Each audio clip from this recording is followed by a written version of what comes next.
the sea monster imagery. Yeah, like what inspired that? For years I drew birds' wings in my, I began the Under the Wings series in late '91. I drew birds' wings for years, and that depicts Holocaust victims, Jewish, Christian, Romani, Sinti, and so on. And I began, in 2003, I began the companion Sightseeing with Dignity Human Rights Earth series, which these are all part of, with the exception of the Jerusalem mosaic drawing.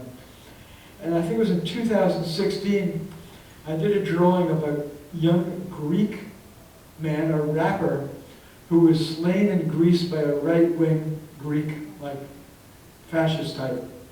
And that was the first drawing I did where I had like some, like what I call sea monsters. And since then, I've done a number of drawings in both series with what I call allegorical sea monsters. A few drawings have both allegorical sea monsters and wings, both.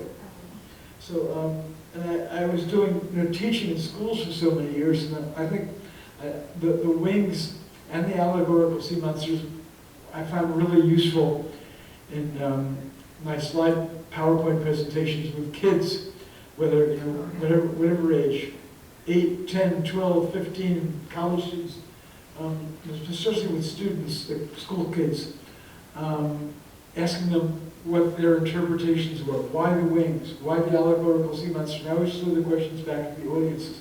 What do the allegorical sea monsters do for you? What do you think they might mean? It makes me think of Lord of the Flies. What's that? The Lord of the Flies. The book Lord of the Flies. The kids are really scared about the monster in Lord of the Flies. Lord of the Flies. And the older kids are like, where there's no monster. We looked through the whole island, and the younger kids are like, no, it's in the water.